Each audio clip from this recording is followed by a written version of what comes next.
isang malakas na hikbi ang bumasag sa katahimikan ng private room. Sunod-sunod, puno ng pighati at sapat na para madurog ang puso ng sinumang makarinig. Ngunit sa ilalim ng kanyang mga pilik matang bahagyang nakaawang, hindi awa ang naramdaman ni Marco Alonso, kundi pagdududa. Bawat patak ng luha ni Katrina Santos, ang kanyang mapapangasawa, ay tila isang nota sa isang dekahong piyesa ng musika. Perpekto ang tiyempo, kalkulado ang bawat paghinga, isang napakagaling na pagtatanghal. Marco, mahal ko, gumising ka na please, bulong ni Katrina sa pagitan ng mga hikbi. Ang kamay niya'y marahang humahaplos sa braso ni Marco.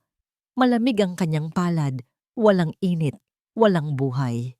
Pinanatili ni Marco ang mabagal at malalim na paghinga. Nagkukunwaring tulog pa rin dahil sa epekto ng gamot. Ito na ang simula. Ang simula ng masalimuot na kasinungalingan na siya mismo ang lumikha. Isang linggo na ang nakalipas mula sa aksidente. Isang planadong aksidente na nag-iwan sa kanya sa isang wheelchair. Nagpapanggap na paralisado mula baywang pababa.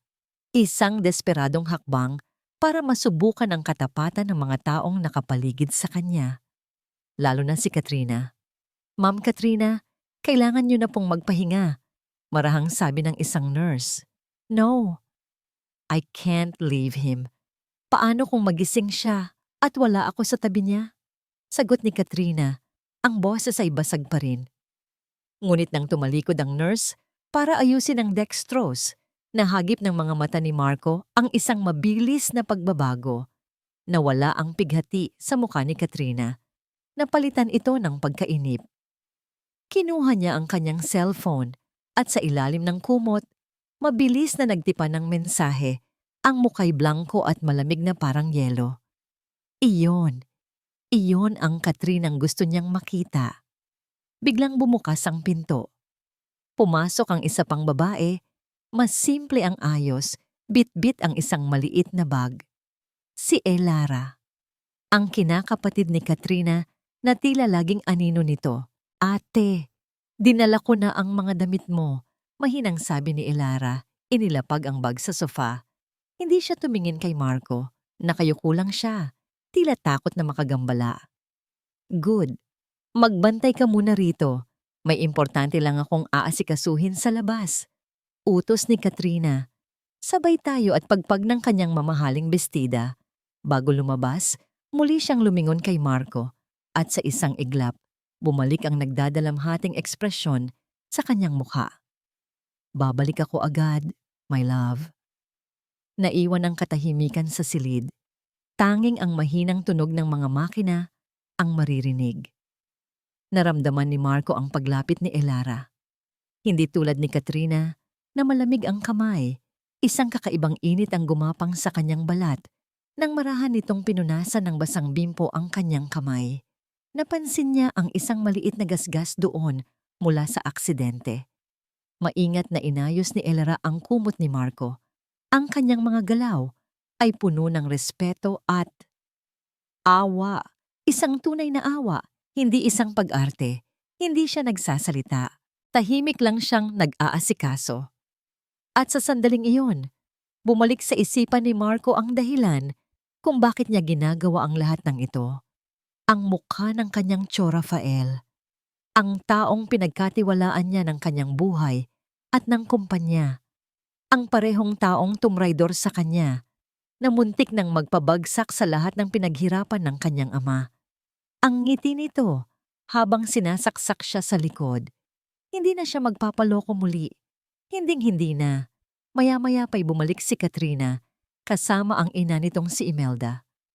Iho, kamusta ang pakiramdam mo? Malambing na tanong ni Imelda kahit alam niyang hindi sasagot si Marco. Katrina, anak, huwag mong pababayaan si Marco. Sa ganitong sitwasyon, kailangan niya ng pagmamahal at suporta. Tila pulot ang mga salita ni Imelda. Ngunit sa mata nito'y nakikita ni Marco ang parehong kalkulasyon na nakikita niya kay Katrina. Isang pating na nakaamoy ng dugo sa tubig. Lumipas ang araw na puno ng mga pagbisita at mga pekeng luha. Gabi na nang sa wakas ay umalis na sina Katrina at Imelda at si Elara na lang ulit ang naiwan para magbantay. Nakatulog si Elara sa upuan sa gilid ng kama, ang ulo'y nakasandal sa kanyang mga braso. Mukha siyang pagod. Nagpasya si Marco na ito na ang tamang oras para gumalaw. Maingat at walang ingay. Dahan-dahan niyang iniangat ang kanyang katawan. Iginagalaw niya ang kanyang mga binti sa ilalim ng kumot. Kailangan niyang panatilihing malakas ang kanyang mga kalamnan para sa araw ng pagtutuos. Nang matapos siya, muli siyang humiga sa tamang posisyon. Akala niya'y tulog pa rin si Elara, ngunit bigla itong gumalaw. Napatigil sa paghinga si Marco, ngunit hindi nagising si Elara. Inayos lang nito ang posisyon at muling natulog ng mahimbing. Ilang oras pa ang lumipas. Madaling araw na. Ang tanging liwanag sa kwarto ay nagmumula sa siwang ng bintana. Muling nagising ang diwa ni Marco nang may marinig siyang mahinang kaluskos. Si Katrina. Bumalik siya. Akala ni Marco ay sisilipin lang siya nito, ngunit naupo ito sa sofa sa kabilang dulo ng silid. May kinuha itong cellphone. Sa dilim, ang liwanag mula sa screen ay nagbigay anino sa kanyang mukha. Inilagay ni Katrina ang cellphone sa kanyang tainga. Narinig ni Marco ang isang halos pabulong na boses. "Hello?" Saglit na katahimikan. "Oo, ayos lang ang lahat." Nakinig si Marco ng mabuti. Bawat himaymay ng kanyang katawan ay alerto. "Huwag kang mag-alala." Pagpapatuloy ni Katrina sa mahinang boses. "Everything is going according to plan. Malapit na." Naging bahagi na ng araw-araw na buhay ni Elara ang pag-aalaga kay Sir Marco. Sa umaga, pagkatapos niyang tulungan itong mag-ayos, itutulak niya ang wheelchair nito palabas ng malaki at malamig na mansyon, patungo sa nag-iisang lugar na nagbibigay buhay dito, ang hardin. Ito ang hardin ni Elara. Isang maliit na espasyo sa likod bahay na siya mismo ang nagtanim. May iilang hilera ng lavender at rosemary na ang bango ay humahalo sa hangin tuwing umaga. Dito, sa ilalim ng isang malaking puno ng akasya, madalas silang manatili. "Maganda po ang sikat ng araw ngayon, Sir Marco," sabi ni Elara, habang maingat na inilalagay ang isang manipis na kumot sa mga binti nito. Hindi sumagot si Marco. Lagi namang ganoon. Tahimik lang itong nakatingin sa malayo, ang mga matay malalim at tila may sariling mundo. Naaawa si Elara. Iniisip niya kung gaano kasakit para sa isang taong sanay na kontrolin ang lahat, na ngayon ay nakakulong sa isang upuan. Isang hari na nawalan ng kaharian. Biglang may tumawag mula sa likuran. "Elara, nariyan lang pala kayo." Si Katrina, nakasuot ng puting bestida na tila babagay sa isang magazine pictorial. Lumapit ito kay Marco at yumuko para magbigay ng isang mabilis na halik sa noo. "Good morning, my love. How are you feeling today?" Malambing nitong tanong. Agad nitong inilabas ang cellphone. "Let's take a picture para makita ng lahat na you're getting better." Nagpose si Katrina sa tabi ni Marco. Ang muka'y puno ng pag-aalala para sa camera. Isang click at tapos na. Mabilis niyang tinignan ang litrato. "Perfect!" Bulong niya sa sarili. "Oh, by the way, I have to go. May nail appointment ako with my friends. Elara, ikaw na ang bahala sa kanya, ha?" At tulad ng isang hangin, mabilis itong nawala. Napabuntong hininga na lang si Elara. Sanay na siya. Ibinalik niya ang kanyang atensyon kay Marco na nanatiling walang imik. Para basagin ang katahimikan, kinuha niya ang isang bagay mula sa kanyang bag. "Nagdala po ako ng libro, sir. Baka gusto niyong magpabasa?" Hindi ito sumagot, ngunit hindi rin ito tumutol. Itinuring yon ni Elara bilang isang oo. Isang lumang romance novel ang napili niya. Nagsimula siyang magbasa sa isang mahinahon at malinaw na boses. Kwento ito ng isang duke at isang simpleng hardinera. Habang nagbabasa, Nadadala siya sa mga salita, sa mga damdamin ng mga tauhan. Dumating siya sa isang eksena kung saan inaamin ng Duke ang kanyang pag-ibig. Sa bawat pagmulat ng aking mata, ikaw ang una kong hinahanap. Naramdaman ni Elara ang pag-init ng kanyang mga pisngi. Bigla siyang nahiya. Sumulyap siya kay Marco na nakapikit na ngayon. Marahil ay naiinip na ito o natutulog na. Itutuloy na sana niya ang pagbabasa nang bigla itong magsalita. Anong amoy yon? Nagulat si Elara. Ito ang unang pagkakataon sa buong umaga na nagsalita ito. Po? Aalin po, sir? Ang halaman, sabi ni Marco. Ang boses ay medyo paos, mabango. Isang nangiti ang sumilay sa labi ni Elara. Yung rosemary po at lavender. Ako po ang nagtanim niyan. Bakit kayet? Isang simpleng tanong. Pero sapat na yon para buksan ang isang pinto sa puso ni Elara na matagal na niyang isinara. Para po sa pangarap ko. Halos pabulong niyang sagot. Bigla siyang naging masigla. Gusto ko po kasing magtayo ng isang maliit na bakery balang araw. At gusto kong gumamit ng mga kakaibang sangkap tulad ng lavender sa cookies o rosemary sa tinapay. Yung mga amoy na nagpapaalala sa isang masayang lugar. Sa sobrang pananabik, hindi niya namalayan ang sarili. Tumayo siya at lumapit sa isang tanim para pumitas ng isang maliit na sanga ng rosemary. Ngunit sa kanyang pagmamadali, nasagi niya ang maliit na mesa sa tabi ng upuan ni Marco. Nalaglag ang librong binabasa niya, kasama ang isang maliit at luma ng notebook. Bumagsak ito sa lupa, bumukas, at kumalat ang ilang mga pahina na puno ng sulat kamay at mga guhit. Naku, sorry po. Dali-daling sabi ni Elara habang yumuyuko para pulutin ang mga ito. Ngunit naunahan siya ng isang kamay. Ang kamay ni Marco. Kinuha nito ang notebook. Napako ang tingin nito sa isang pahina. Nakita ni Elara kung ano ang tinitignan nito. Isang detalyadong guhit ng logo para sa kanyang pangarap na bakery. Maingat na iginuhit niya ang mga salitang Elara's Haven na napapalibutan ng mga bulaklak ng lavender. Tinaas ni Marco ang kanyang tingin mula sa notebook patungo sa mga mata ni Elara.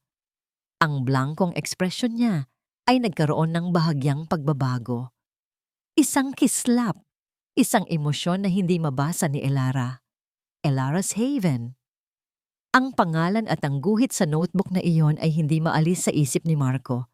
Isang pangarap na simple, puro at totoo. Kabaligtaran ng mundong ginagalawan niya. Kabaligtaran ng kasinungalingang pinaninindigan niya ngayon. Isang bahagi niya ang gustong paniwalaan, ang kabaitan ni Elara.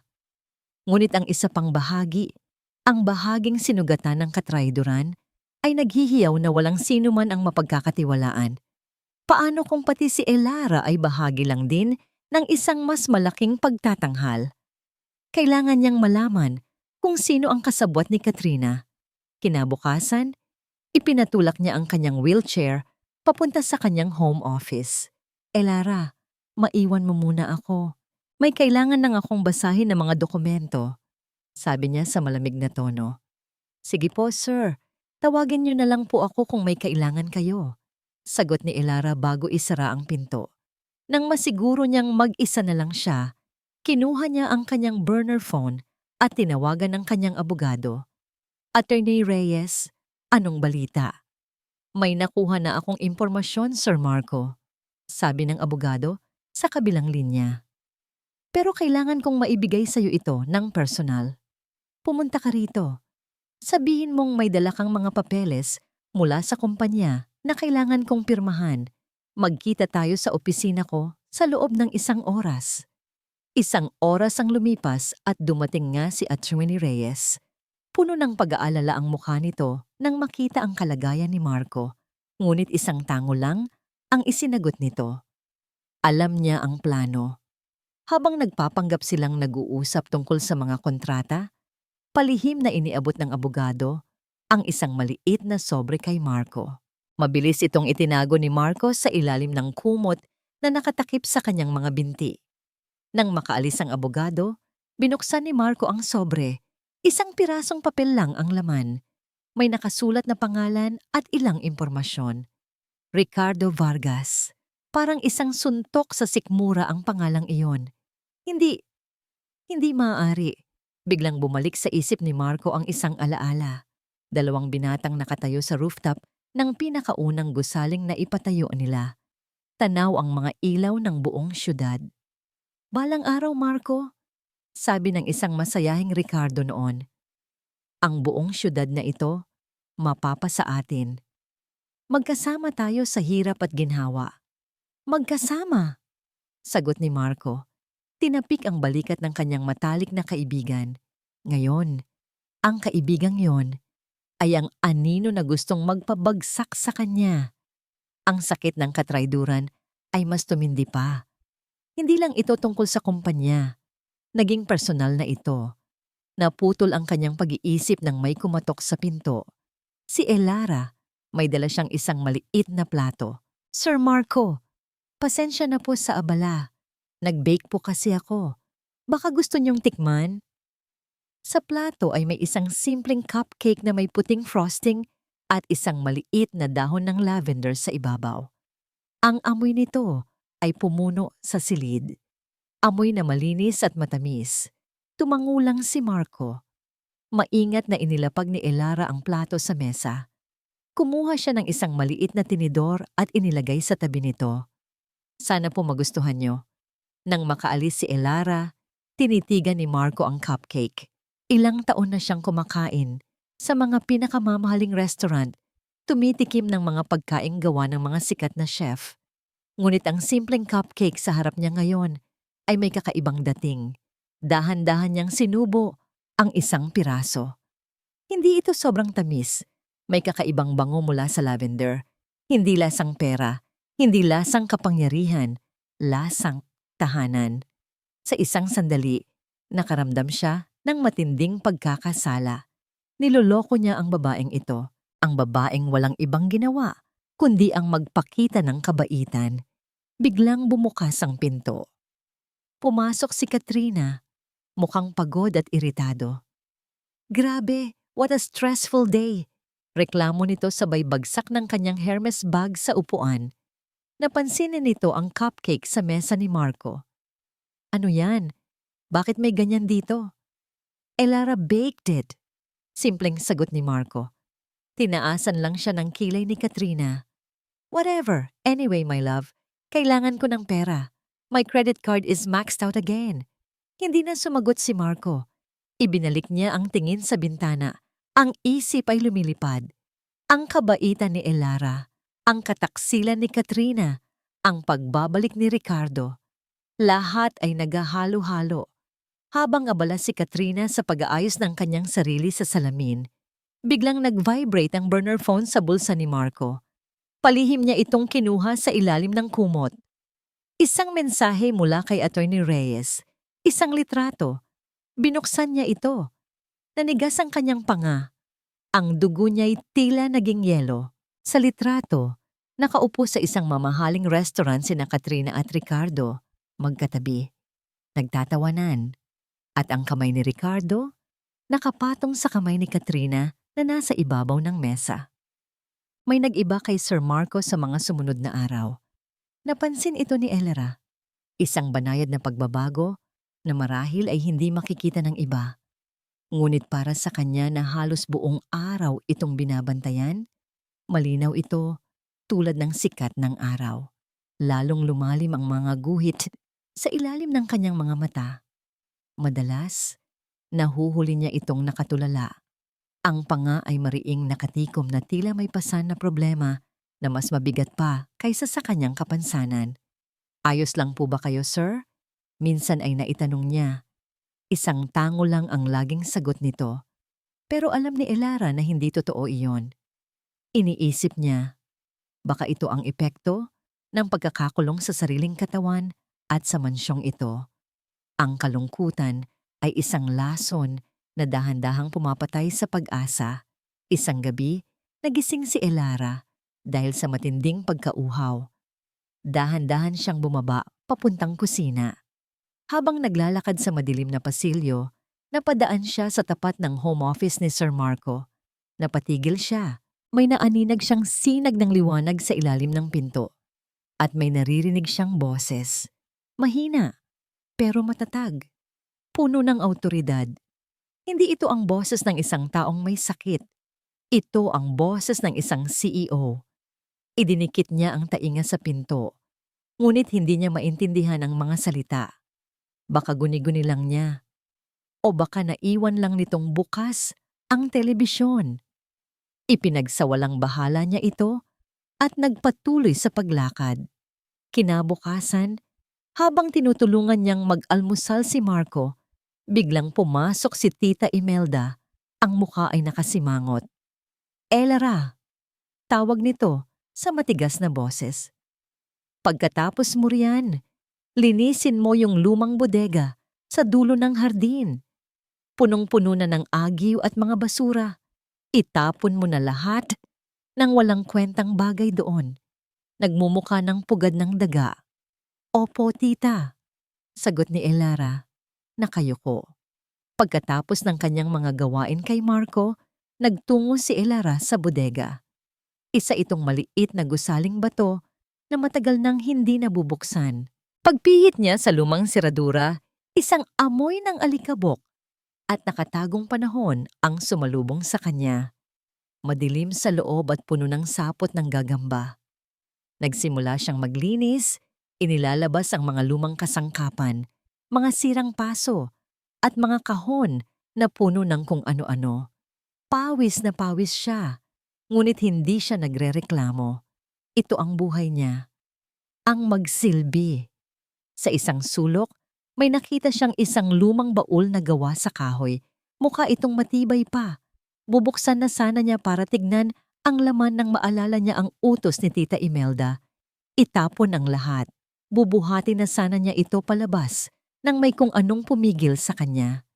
Isang kuryosidad. Maingat niyang inangat ang takip nito. Sa loob, may mga lumang mantel, mga pinggan na may lamat, at iba pang gamit sa bahay. Aalisin na sana niya ang mga ito nang may makapa siyang isang bagay na nakabalot sa tela. Isang photo album. Dahan-dahan niya itong binuksan. Ang mga litrato ay luma na. Ang kulay ay medyo kupas na. Ngunit sa unang pahina pa lang, napahinto sa paghinga si Elara. Ang kanyang nanay at tatay. Nakatingin sila sa kanya mula sa litrato. Mga ngiti nila'y abot tenga.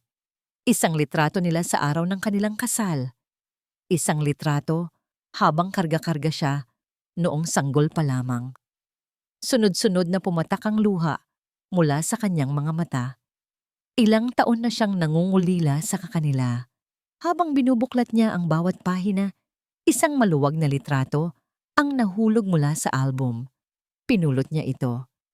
Nasa ilalim ito ng baul, nakatago. Ibang-iba ito sa mga naunang litrato. Mas formal. Ang kanyang nanay at tatay ulit. Nakatayo sila nang may ngiti. Ngunit hindi sila nag-iisa. May kasama silang isang pares, isang eleganteng babae at isang makisig na lalaki na mukhang napakapamilyar. Napakapit si Elara sa kanyang dibdib nang mapagtanto niya kung sino ito. Nakita na niya ang mukha ng lalaki sa malaking painting na nakasabit sa sala, si Don Enrique Alonso. Ang yumaong ama ni Sir Marco kasama ang asawa nito. Nakatayo silang apat, magkakatabi. Ang kanyang ama ay nakaakbay pa sa balikat ni Don Enrique. Ang mga ngiti nila ay hindi pilit. Hindi iyon ang ngiti ng isang amo at ng kanyang mga empleyado. Iyon ay ngiti ng magkakaibigan, ng isang pamilya. Paulit-ulit na tanong ang umikot sa kanyang isip. Bakit sila magkasama sa isang litrato? Bakit parang napakalapit nila sa isa't isa? At bakit walang sino man ang nagsabi sa kanya tungkol dito? Nanginginig ang mga kamay ni Elara habang hawak ang lumang litrato. Ang lahat ng piraso ng kanyang pagkatao ay tila nagulo. Ang kwentong alam niya na siya ay isang ulilang inampon ng malayong kamag-anak ay biglang nagkaroon ng isang malaking butas.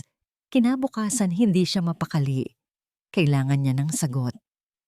At isa lang ang alam niyang posibleng makapagbigay nito sa kanya. Dala ang litrato, naglakas loob siyang pumasok sa silid ni Marco. Natagpuan niya itong nakatingin sa bintana. Malalim na naman ang iniisip. Sir Marco? Halos pabulong niyang tawag. Lumingon ito. Nang makita nito ang kaba sa kanyang mukha, bahagyang kumunot ang noo nito. May problema ba? Tanong nito. Dahan-dahan inilapit ni Elara ang litrato. Sir Marco, kilala niyo po ba sila? Nanginginig niyang tanong. Ang mga magulang ko po. Bakit po sila kasama ng ama ninyo? Tinitigan ni Marco ang litrato. Isang iglap, tinitigan ni Marco ang litrato. Isang iglap, nakita ni Elara ang pagdaan ng iba't ibang emosyon sa mga mata nito. Gulat, pag-aalala, at isang bagay na hindi niya mapangalanan. Pagsisisi. Ngunit kasing bilis ng paglitaw nito na wala rin mo ito. Muling naging blanko ang mukha ni Marco. Malamig. Malayo. Hindi ko alam. Simpleng sagot nito. Sabay iwas ng tingin at pagbaling muli sa bintana. Isang kasinungalingan. Alam ni Elara. Nararamdaman niya. Ang pagtanggi nito ay mas malakas pa kaysa sa isang pag-amin. Bakit ito nagsisinungaling? Anong sikreto ang itinatago nito? Dala ang bigat sa kanyang dibdib. Umatras si Elara. Sige po. Pasensya na po sa abala. Maghapon siyang balisa. Ang bawat pag-aalaga niya kay Marco ay nababalutan na ngayon ng isang hindi nakikitang pader ng mga tanong.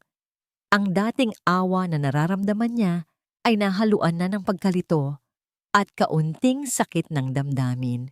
Gabi na. Isang malakas na bagyo ang humahagupit sa labas. Ang hangin ay umuugong at ang ulan ay walang tigil sa pagbuhos. Ang mga kulog at kidlat ay tila nagpapahiwatig ng isang paparating na panganib. Dahil sa takot na baka mag-brownout o matakot si Marco sa lakas ng kulog, nagpasya si Elara na manatili sa silid nito. Kumuha siya ng isang maliit na upuan at inilagay sa tabi ng kama. Doon, sa gitna ng kadiliman na panakanakang nininingasan ng liwanag ng kidlat, binantayan niya ito. Hindi nagtagal. Dahil sa pagod at sa ugoy ng tunog ng ulan, dahan-dahang bumigat ang kanyang mga talukap. Nakatulog si Elara sa kanyang upuan, ang ulo'y nakasandal sa gilid ng kama ni Marco. Sa gitna ng kanyang mahimbing na pagkakatulog, isang matalas na tunog ang gumising sa diwa ni Marco. Hindi ito kulog. Isa itong kaluskos. Nagmula sa pinto ng balkonahe. Nanatili siyang hindi gumagalaw. Ngunit ang lahat ng kanyang pandama ay biglang naging alerto. Pinakiramdaman niya ang paligid. Dahan-dahan, bumukas ang pinto ng balkonahe at isang anino ang pumasok sa loob ng silid. Basa ito ng ulan at kumikilos nang walang ingay. Bumilis ang tibok ng puso ni Marco, ngunit pinanatili niyang kalmado at pantay ang kanyang paghinga. Ang kanyang mga kalamnan ay nanigas, handa sa anumang mangyayari. Hindi siya pinansin ng lalaki. Dumiretso ito sa mesa ni Marco at nagsimulang maghalongkat sa mga drawer gamit ang isang maliit na flashlight. Hindi ito ordinaryong magnanakaw. May partikular itong hinahanap. Marahil ay mga dokumento. Marahil ay pinadala ni Ricardo. Nagtiimbagang si Marco. Ang kailangan lang niyang gawin ay manatiling tahimik. Hayaan itong umalis nang walang nakukuha. Ang kanyang plano ay mas mahalaga. Ngunit sa pagkainis ng lalaki dahil wala itong makita, lumingon ito sa paligid ng silid. At doon, nakita nito si Elara, mahimbing na natutulog sa upuan. Napatigil ito. Tila nag-iisip. At pagkatapos, nagsimula itong maglakad. Papalapit kay Elara. Isang matinding takot ang biglang gumapang sa buong katauhan ni Marco. Isang takot na mas matindi pa kaysa sa takot na malaman ang kanyang sikreto. Itinaas ng lalaki ang kanyang kamay. May hawak itong isang mabigat na bagay na gawa sa metal, isang paperweight mula sa mesa ni Marco. Itinaas nito yon, handang ihampas sa natutulog na dalaga. Wala ng plano, wala ng pagpapanggap. Sa isang iglap, sumabog ang lahat ng pinipigilang lakas ni Marco. Huwag! Isang malakas na sigaw ang bumasag sa katahimikan, kasabay ng dagundong ng kulog. Sa isang kisap mata, bumangon si Marco mula sa kama. Hindi na siya ang pasyenteng paralisado. Siya si Marco Alonso, ang CEO, ang lalaking kayang gawin ang lahat para protektahan ang mahalaga sa kanya. Itinulak niya ang kanyang sarili mula sa kama at sa dalawang malaking hakbang, sinalubong niya ang lalaki. Isang malakanan na kalabog ang umalingaw-ngaw sa silid nang magsalpukan ang kanilang mga katawan. Nagulat ang lalaki, hindi makapaniwala sa nangyari. Bago pa man ito makapalag, isang malakas na suntok mula kay Marco ang nagpabagsak dito sa sahig, walang malay. Nagising si Elara sa ingay. Ang puso'y kumakabog sa matinding gulat. Ano ang nangyayari? Sa sandaling iyon, isang matalim na kidlat ang gumuhit sa kalangitan. Ang liwanag nito ay pumasok sa silid, nagliliwanag sa buong eksena na parang isang entablado. At sa liwanag na yon, nakita niya ang lahat. Ang isang lalaking nakahandusay sa sahig. At si Marco, si Sir Marco, na nakatayo sa kanyang dalawang paa, matatag. Malakas, walang bahid ng anumang kapansanan, nanlaki ang mga mata ni Elara. Ang hangin ay tila naubos sa kanyang mga baga. Ang kanyang pag-iisip ay hindi maproseso ang nakikita. Tumingin siya mula sa walang malay na lalaki pabalik sa mga mata ni Marco. Ang mga matang yon, hindi na nagpapakita ng kahinaan, kundi puno ng galit, pag-aalala, at ngayon, ng matinding takot. Isang takot na nakadirekta sa kanya. Isang mahinang tunog ang kumawala sa lalamunan ni Elara. Isang tunog ng pagkabigla, ng pagkalito, at ng pagkawasak ng tiwala. Tumingin si Marco sa nanginginig na anyo ni Elara, sa sindak na nakaguhit sa kanyang mukha. At sa sandaling iyon, alam niyang nailigtas niya ang buhay nito, ngunit nawala naman niya ang lahat. Ang katotohanan ay nabunyag na. Parang huminto ang mundo ni Elara. Ang tunog ng malakas na ulan sa labas, ang dagundong ng kulog, ang lalaking walang malay sa sahig, lahat ay naglaho sa kanyang pandinig at paningin. Ang tanging nakikita niya ay si Marco. Nakatayo, buhay na buhay, at isang sinungaling. Elara. Nagsimulang magsalita si Marco. Ang boses niya ay puno ng pagmamakaawa. Isang hakbang siyang lumapit. Automatikong napaatras si Elara. Tila ba ang paglapit nito ay isang apoy na nakapapaso. Elara, magpapaliwanag ako. Pakinggan mo ako, please. Hinawakan ni Marco ang kanyang braso. Ang pagkakahawak ay desperado. Ngunit ang init ng kanyang palad na dati nagbibigay sa kanya ng kakaibang pakiramdam ay ngayon parang lason.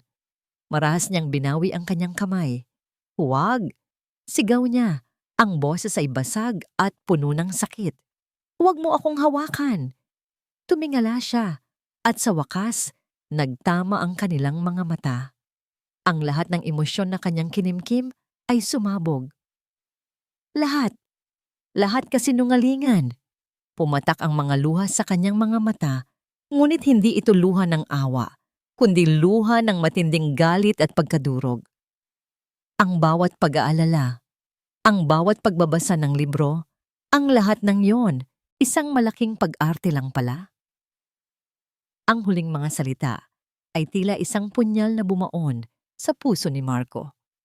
Pati ang kabaitan mo, sigaw ni Elara. Sa gitna ng komosyon, biglang bumukas ang pinto ng silid. Pumasok sina Katrina at Imelda, naakit ng ingay. Anong nangyayari dito? Tanong ni Imelda. Pagkatapos ay nakita nila. Nakita nila si Marco na nakatayo.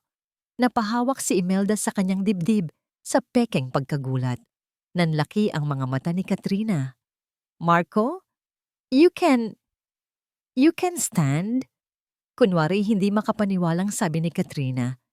Ngunit sa likod ng pagkagulat na iyon, may nakitang kislap si Elara sa mga mata ng kanyang kapatid. Isang kislap ng tagumpay at sa sandaling iyon, naintindihan niya ang lahat. Sila ang dahilan.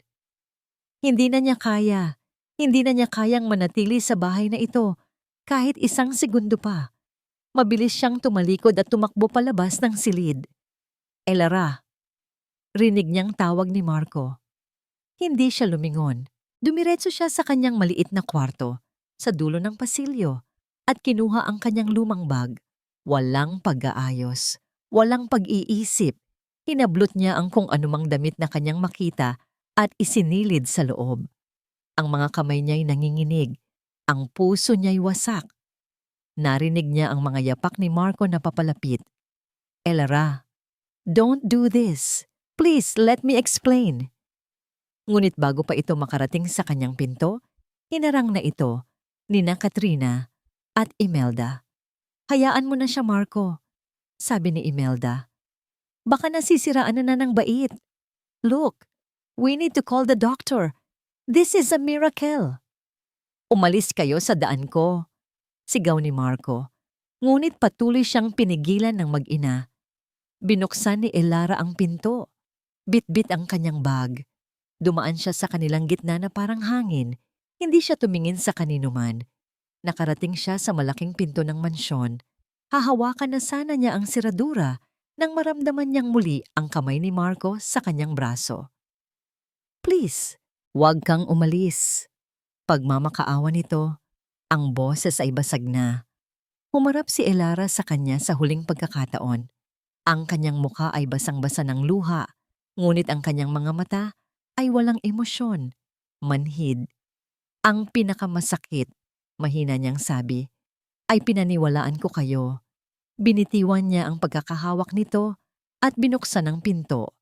Sumalubong sa kanya ang malakas na buhos ng ulan at malamig na hangin ng gabi. Ngunit hindi niya ito ininda. Naglakad siya papalabas, bawat hakbang ay palayo sa kasinungalingan. Elara! Isang desperadong sigaw ang humabol sa kanya mula sa likuran. Ang sigaw ni Marco. Huminto siya saglit, ngunit hindi siya lumingon. Pinikit niya ang kanyang mga mata. Hinayaan ng ulan na hugasan ang kanyang mga luha. At pagkatapos, nagpatuloy siya sa paglalakad. Tumakbo siya sa gitna ng bagyo, walang direksyon, walang patutunguhan. Ang tanging alam niya ay kailangan niyang makalayo. Bawat patak ng ulan ay parang karayom na tumutusok sa kanyang balat. Ngunit mas matindi ang sakit sa loob ng kanyang puso. Nakarating siya sa kalsada at sa wakas ay may natanaw siyang paparating na ilaw. Isang bus. Ang huling biyahe ng gabi. Walang pag-aalinlangan, itinaas niya ang kanyang kamay para parahin ito. Pagsakay niya sa loob, basang-basa at nanginginig. Naupo siya sa may bintana. Habang umaandar ang bus palayo sa Maynila, tanaw niya ang unti-unting pagliit ng mga ilaw ng syudad. Ang syudad na nagbigay sa kanya ng panandaliang pag-asa at ngayon, ng panghabang buhay na pighati. Kinuha niya ang kanyang cellphone, ang tanging bagay na nadala niya bukod sa kanyang mga damit. Binuksan niya ito at tinitigan ang screen. Mga mensahe mula kay Tita Imelda. Mga tawag mula sa hindi kilalang numero. Hindi niya ito pinansin. Sa isang desisyon, pinatay niya ang cellphone. Sa pagkawala ng liwanag sa screen, tila pinutol na rin niya ang huling hibla na nag-uugnay sa kanya sa nakaraan. Samantala, sa loob ng mansyon, natulala si Marco sa may pinto. Nakatingin sa kawalan, sa dilim, kung saan nawala si Elara. Ang ulan na pumapasok sa loob ay bumabasa sa kanya, ngunit hindi niya ito nararamdaman. Ang pakiramdam ng pagkawala ay mas malamig kaysa sa ulan. Mas malakas kaysa sa bagyo. Hayaan mo na yon, Marco, sabi ni Katrina, lumalapit sa kanya na may dalang tuwalya. She's just being dramatic. Ang mahalaga, you're okay. You can walk. We should celebrate. Ngunit ang mga salita ni Katrina ay parang hangin lang na dumaan sa kanyang tainga. Humarap si Marco sa kanya at sa unang pagkakataon, nakita ni Katrina ang purong galit sa mga mata nito. Isang galit na nakakayanig. Umalis ka. Mahinahon, ngunit may bigat na sabi ni Marco. What? Sinabi ko, umalis ka. Pag-ulit niya, mas malakas na ngayon. Umalis kayong dalawa ng nanay mo sa pamamahay ko. Now. Hindi na niya kailangan ng pruweba. Ang kislap ng tagumpay sa mga mata ni Katrina kanina ay sapat na. Ngayon, wala na siyang pakialam sa kumpanya. Wala na siyang pakialam kay Ricardo. Wala na si Elara. Gumuho ang kanyang mga tuhod. Napaluhod si Marco sa sahig, sa gitna ng basang sahig. At doon, sa unang pagkakataon, mula noong siya'y bata pa, isang hikbi ang kumawala mula sa kanyang lalamunan. Isang tunog ng purong pagdurusa. Nawala na ang lahat at kasalanan niya ito. Lumipas ang 2 araw na tila isang mahabang gabi para kay Marco. Ang katahimikan ay isang mabigat na kumot na bumabalot sa buong mansyon. Wala na ang mga pekeng hikbi ni Katrina. Wala na ang mapanuring mga mata ni Imelda. At higit sa lahat, wala na ang mahinahong presensya ni Elara. Ang bawat sulok ng bahay ay sumisigaw ng kanyang pagkawala. Hindi na halos lumalabas si Marco sa kanyang opisina. Nakaupo lang siya sa dilim, hawak-hawak ang isang baso ng alak na hindi naman niya iniinom. Sa ibabaw ng kanyang mesa, sa gitna ng mga nagkalat na papeles ng negosyo, ay nakapatong ang luma at maliit na notebook ni Elara. Elara's Haven. Paulit-ulit niyang binabasa ang mga salitang yon. Isang kanlungan, isang ligtas na lugar, isang bagay na hindi niya naibigay. Siya pa ang naging dahilan ng pagkasira nito. Ang kanyang burner phone ay walang tigil sa pag-vibrate sa mesa. Pangalan ni Atty. Reyes ang paulit-ulit na lumalabas sa screen, ngunit hindi niya ito sinasagot. Para saan pa? Nanalo na si Ricardo. Nakuha na nito ang gusto nito, ang wasakin siya. At nagtagumpay ito sa paraang hindi nito inaasahan. Ang sandatang ginamit nito ay hindi pera o kapangyarihan, kundi ang sarili niyang mga kasinungalingan. Sa wakas, sa sobrang pagkainis sa ingay, kinuha niya ang remote at binuksan ang telebisyon. Isang business news channel ang lumabas at doon nakita niya ang kanyang mukha. Isang malaking larawan niya na may nakasulat na headline, Ang pagguho ng CEO? Alonso, kinukwestiyon ang kakayahan. Ayon sa mga source na malapit sa Alonso Corp, sabi ng news anchor, ang CEO na si Marco Alonso ay di umano'y nagpapakita ng erratic behavior at mental instability matapos ang kanyang malubhang aksidente. May mga alingas-ngas na hindi na niya kayang pamunuan ang isa sa pinakamalaking kumpanya sa bansa. Pinatay niya ang TV. So ito na pala, ang huling dagok, ang huling pako sa kanyang kabaong. Sa sandaling iyon, ang kanyang personal na cellphone na naman ang tumunog. Si Atty. Reyes ulit. Sa pagkakataong ito, sinagot na niya, Marco, sa wakas, kanina pa kita tinatawagan. Boses ng abogado, puno ng pag-aalala. I know. I saw the news. Walang buhay na sagot ni Marco. Hindi lang yan, Marco. Mas malala pa. Nagpatawag si Ricardo Vargas ng isang emergency board meeting. Gagamitin nila ang balita para mag-file ng vote of no confidence laban sa'yo. They're painting you as an unfit leader para maagaw ang kontrol sa kumpanya. Natahimik si Marco. Marco, nakikinig ka ba? Bukas na to ng umaga. We need to do something. We need to fight back. Pero parang wala nang lakas si Marco para lumaban. Tumingin siya sa notebook ni Elara. Para saan pa ang lahat ng ito kung wala na rin naman ang nag-iisang taong nagparamdam sa kanya ng katotohanan? I'll, I'll see, sabi lang niya bago ibaba ang tawag. Tumayo siya at lumapit sa isang malaking salamin sa gilid ng kanyang opisina. Tinitigan niya ang kanyang refleksyon.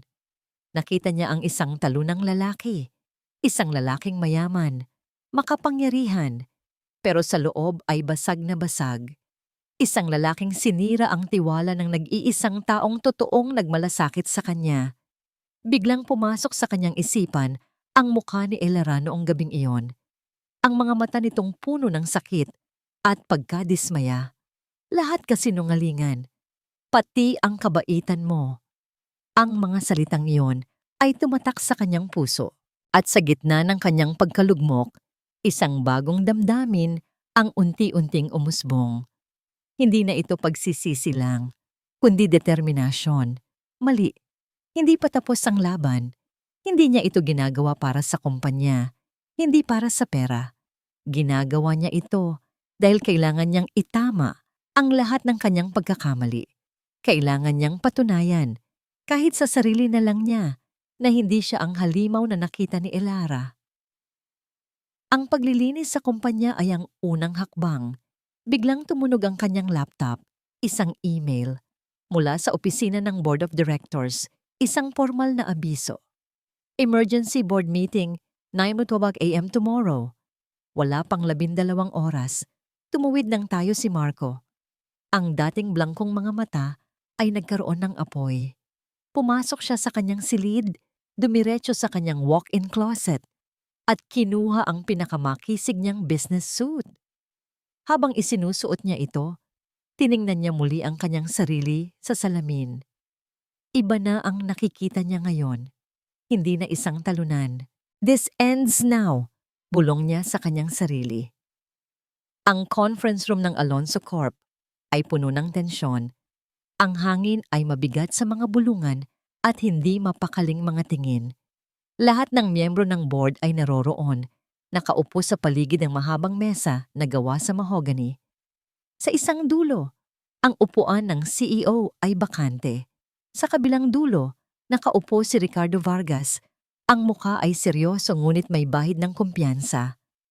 Sa tabi niya, naroon si Katrina, nakasuot ng itim na damit na tila nagluluksa, handa ng gampanan ng kanyang papel bilang ang nag-aalalang fiancé. As you can see, panimula ni Ricardo, ang boses ay umaalingaw-ngaw sa tahimik na silid. Ang mga nakaraang kaganapan ay nagpapakita ng isang nakababahalang katotohanan. Si Marco Alonso, sa kanyang kasalukuyang kalagayan, ay hindi na ang pinuno na kailangan ng kumpanyang ito. Ang kanyang mga desisyon ay nagiging pabago-bago. Ang kanyang pag-iisip ay hindi na matatag. Tumayo si Katrina, tila nag-aalangan. With a heavy heart, sabi niya, ang boses ay bahagyang nanginginig. I have to agree. I love Marco, but I love this company more. The company his father built. Nakikita ko araw-araw ang kanyang paghihirap at sa tingin ko, hindi na niya kaya. Ang mga salita ay perpektong binitawan, puno ng drama, puno ng kasinungalingan. Maraming miyembro ng board ang tumango. Ang kanilang mga mukha ay nagpapakita ng pagsang-ayon. Ang boto ay tila sigurado na. Kaya naman, pagpapatuloy ni Ricardo, ako ay formal na naglalatag ng isang motion para sa isang vote of no confidence laban kay CEO Marco Alonso at iminumungkahi ang isang pansamantalang komite na aking pamumunuan para siguruhin ang katatagan ng kumpanya.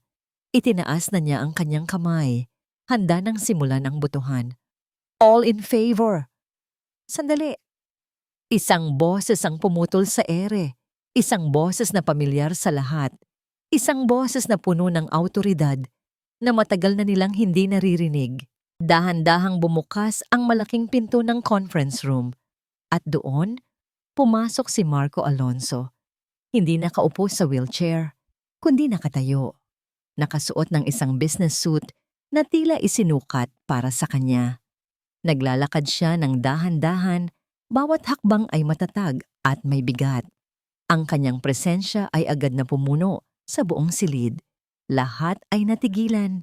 Ang mga bibig ay nakabukas. Ang mga mata ay nanlalaki sa hindi makapaniwalang pagkamangha. Ang mukha ni Ricardo ay namutla. Si Katrina naman ay parang nakakita ng multo. Good morning, sabi ni Marco, isang maliit at mapait ng ngiti ang sumilay sa kanyang mga labi. Pasensya na kung medyo huli ako. Medyo mahirap ang traffic. Dumiretso siya sa bakanting upuan sa dulo ng mesa at naupo. Ipinatong niya ang kanyang mga kamay sa mesa at tiningnan ang bawat miyembro ng board, isa-isa. Narinig ko ang magandang talumpati ni Mr. Vargas. Sabi ni Marco, ang boses ay kalmado. At ang madamdaming pag-aalala ng aking fiancé. May idiniin siya sa isang remote control. Biglang bumaba ang isang malaking screen sa likuran niya. Totoo, hindi naging maganda ang aking pag-iisip nitong mga nakaraang buwan. Pagpapatuloy niya. At may dahilan yon. Sa screen, lumabas ang isang audio file. Pinindot niya ang play. Biglang umalingaw-ngaw sa buong silid ang boses ni Katrina. Huwag kang mag-alala. Everything is going according to plan. Malapit na. Ang recording mula sa ospital. Nanigas si Katrina sa kanyang upuan. Plano? Tanong ni Marco sa silid. Anong plano kaya yon? Sunod niyang ipinakita ang mga litrato ni Katrina at Ricardo na magkasama. Ang mga bank record ng mga malaking transaksyon sa pagitan nila at ang mga email na nagpapatunay ng kanilang sabwatan para pabagsakin ang stock value ng Alonso Corp. Ang totoo, sabi ni Marco. Tumayo siya. Ay matagal ko nang alam ang kanilang kataksilan. At iyon ang dahilan kung bakit kinailangan kong gumawa ng isang desperadong hakbang. Tumingin siya ng diretso sa mga mata ni Ricardo. I admit my own deception. Oo, nagpanggap akong paralisado. Ngunit ginawa ko ito para iligtas ang kumpanyang itinatag ng aking ama mula sa mga ahas na tulad ninyo. Ang huling mga salita ay isang dagundong. Tumingin siya sa buong board. Patawarin niyo ako sa aking panlilinlang. Ngunit ngayon, alam niyo na ang buong katotohanan. Nasa inyo ang desisyon. Katahimikan. At pagkatapos, isa-isang nagsimulang pumalakpak ang mga miyembro ng board. Isang palakpak ng paghanga at respeto. Tapos na ang laban. Natalo si Ricardo. Si Katrina ay hiyang-hiya. Pagkatapos ng meeting, habang papalabas si Marco ng gusali, sinalubong siya ng mga mamamahayag. Ngunit imbes na iwasan sila, huminto siya. May isa pa akong kailangang aminin, sabi niya sa mga kamera. Ang kanyang boses ay hindi na para sa isang CEO, kundi para sa isang ordinaryong tao. Sa gitna ng lahat ng ito, may isang taong nadamay, isang taong walang ngasat, walang kasalanan, isang taong nasaktan ko ng lubusan dahil sa aking mga kasinungalingan. Tumingin siya ng diretso sa isang kamera, tila ba'y kinakausap niya ang isang tao sa kabilang dulo. Elara, sabi niya, ang pangalan ay tila isang panalangin. Patawarin mo ako. Alam kong hindi sapat ang mga salitang ito, pero kung nasaan ka man, gusto kong malaman mo na nagsisisi ako. At kung papayagan mo ako, hahanapin kita kahit anong mangyari. Sa isang maliit na karinderya sa isang malayong probinsya sa tabi ng dagat, isang babae ang nagpupunas ng mesa. Napatingin siya sa lumang telebisyon na nakasabit sa pader. Nakita niya ang isang pamilyar na mukha. Narinig niya ang kanyang pangalan. Nabitiwan ni Elara ang basahan.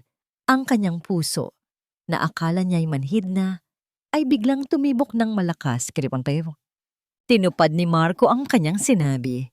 Kinabukasan matapos ang board meeting, isang malaking anunsyo ang gumulat sa mundo ng negosyo. Nag-resign si Marco Alonso bilang CEO ng Alonso Corp. Ipinasa niya ang pamumuno sa kanyang pinagkakatiwalaang mentor, isang taong matagal nang nagsilbi sa kanyang ama. Pagkatapos, Tila bula siyang naglaho. Walang nakakaalam kung nasaan siya. Iniwan niya ang kanyang mansyon, ang kanyang mga mamahaling sasakyan, at ang buhay na kanyang kinalakihan. Ang tanging dala niya ay isang backpack at ang perang naipon niya bago pa man siya naging CEO. Dumaan ang mga linggo, naging buwan. Nagsimula ng bagong buhay si Elara sa maliit na bayan ng San Felipe. Isang lugar kung saan ang hangin ay lasang dagat at ang oras ay dahan-dahang lumilipas. Nagtatrabaho siya sa isang maliit na kainan sa umaga at sa hapon ay nag-eeksperimento sa paggawa ng tinapay sa kanyang maliit na inuupahang apartment. Unti-unti, sinusubukan niyang buuin muli ang kanyang pangarap at ang kanyang sarili. Napanood niya ang press conference ni Marco. 100 beses na yata niyang inulit sa isip ang mga salita nito. Isang bahagi niya ang gustong maniwala, ngunit ang sugat ng pagkakanulo ay malalim. Takot na siyang umasa. Isang hapon, habang naglalakad siya pauwi mula sa trabaho, may napansin siyang isang bagong muka sa may daungan. Isang lalaking nagbubuhat ng mga mabibigat na kahon ng isda mula sa mga bangka, kasama ng ibang mga mangingisda. Ang lalaki ay mas payat, ang balat ay mas maitim dahil sa sikat ng araw, at ang mga kamay ay magaspang. Ngunit kahit nakatalikod, kilala niya ang tindig na yon. Napatigil si Elara. Ang puso niya'y nagsimulang tumakbo na parang kabayong nagwawala. Si Marco. Nagkunwari siyang walang nakita at nagmamadaling naglakad. Sa mga sumunod na araw, palagi na niya itong nakikita.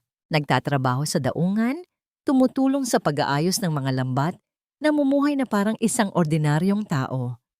Hindi siya nito nilalapitan. Hindi siya nito kinakausap. Tinitingnan lang siya nito mula sa malayo, na may pag-iingat at respeto sa kanyang espasyo. Isang araw, nasira ang lumang oven ng kainan kung saan siya nagtatrabaho. Napamura ang may-ari. Naku, paano na to? Mahal pa naman magpaayos nito. Biglang may isang boses mula sa likuran. Ako na po ang titingin. Baka kaya kong ayusin. Napalingon si Elara. Nakatayo roon si Marco, pinupunasan ng kanyang maruming kamay sa isang basahan. Walang imik. Hinayaan ng may-ari na subukan ni Marco. Sa loob ng isang oras, gamit ang mga hiniram na gamit, matiyagang inayos ni Marco ang makina. Pawis na pawis siya, ngunit hindi siya tumigil. At sa huli, umandar muli ang oven. Salamat, hiho. Magkano ang sisingilin mo? Masayang tanong ng may-ari. Umiling lang si Marco. Ayos lang po. Ituring niyo na lang pong tulong. Ngumiti siya. Isang ngiting pagod pero totoo. Nang gabing iyon, hindi mapakali si Elara. Pagkatapos ng trabaho, nakita niya si Marco na naglalakad mag-isa sa dalampasigan. Ito na ang pagkakataon. Nilakasan niya ang kanyang loob at sinundan ito. Bakit ka nandito? Tanong niya. Ang kanyang boses ay mas matatag kaysa sa inaasahan niya. Huminto sa paglalakad si Marco at humarap sa kanya. Sa ilalim ng papalubog na araw, nakita ni Elara ang lahat ng pagbabago sa kanyang mukha. Wala na ang arogansya ng isang CEO. Napalitan ito ng kapakumbabaan. Sinabi kong hahanapin kita. Mahina niyang sagot. Para ano? Tanong ni Elara. Para bigyan ako ng pera? Para bilhin ang kapatawaran ko? Umiling si Marco. Isang malungkot na ngiti ang gumuhit sa kanyang mga labi. Hindi ko hinihiling ang kapatawaran mo, Elara. Alam kong hindi ko pa yon deserve. Nandito ako para patunayan na nagbago na ako. Hindi sa salita, kundi sa gawa. Kahit gaano katagal pa ang abutin. Katahimikan ang namagitan sa kanila. Tanging ang tunog lang ng mga alon ang maririnig. Tinitigan ni Elara ang mga mata ni Marco. At sa unang pagkakataon, wala na siyang nakitang anumang kasinungalingan. Ilang buwan pa ang lumipas, isang maliit at simpleng tindahan ang nagbukas sa tabi ng dalampasigan. Ang pangalan sa itaas ng pinto ay gawa sa kahoy at sulat kamay. Ating simula. Sa loob, ang amoy ng bagong lutong tinapay ay humahalo sa simoy ng dagat. Si Elara, nakasuot ng puting apron, ang abala sa pag-aayos ng mga pastries sa estante. Isang lalaki naman na nakasuot din ng apron, ang nagpupunas ng mga mesa. Si Marco. Pumasok ang isang turista. Wow! Ang bango naman dito. Ganda ng lugar nyo. Hindi ka ba nagsisisi na iniwan mo ang dati mong buhay? Tanong ng turista kay Marco, na tila nakakilala sa kanya mula sa mga balita. Napangiti si Marco. Tumingin siya kay Elara na napangiti rin pabalik sa kanya. Ang mga mata nila'y nagtagpo, puno ng pag-unawa, pagpapatawad, at isang pag-ibig na mas matatag dahil sinubok ng katotohanan. Hindi kailanman, sagot ni Marco, ang tingin ay hindi inaalis kay Elara. Ngayon ko lang nahanap ang tunay kong yaman.